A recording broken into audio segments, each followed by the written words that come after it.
Okay, Ed, it's time to talk about the transition between seasons, the creative season and the season where we need to be more creative.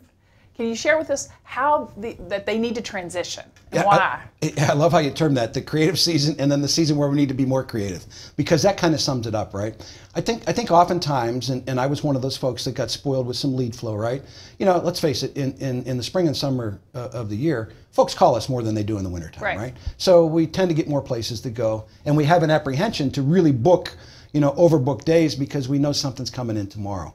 And what I would caution you against is falling into the trap of not really having anywhere to go and letting that season kind of catch up to you.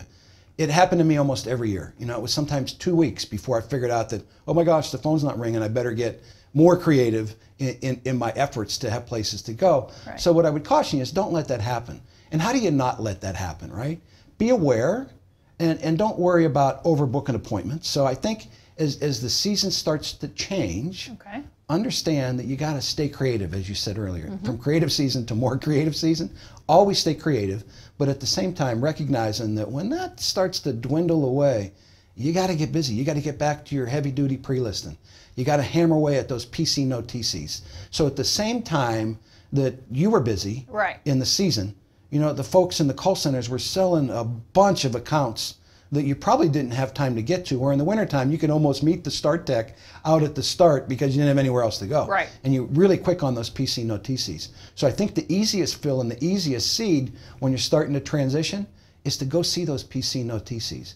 Go see those new starts that, just the start tech has been out to, or they've started the service one time. It's quick fillers, approaching them on the quality assurance audit, doing a whole home inspection, but try to stay ahead of that. Don't fall into that trap that catches a lot of our salespeople to where it's like 2 weeks, it's like, oh, they wake up one day and they say, oh my gosh, the phone quit ringing. Don't let yourself fall into that trap. And believe me, it's going to happen. It happened to me every year. I think as I got further on in my career, it was a shorter period of time where I didn't sell anything.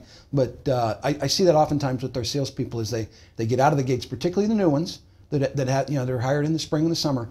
Boom, boom, boom, boom, boom. They're blowing and going, and they're selling a bunch of business. And then they kind of hit that lull because they haven't reacted from one, as you said so perfectly, from one creative season to really getting into creative season. Right. So yeah, keep that pump flowing and making sure you're having busy days. And I think I think that's sound advice for everybody out there as we start to move into those transitions. That sounds good.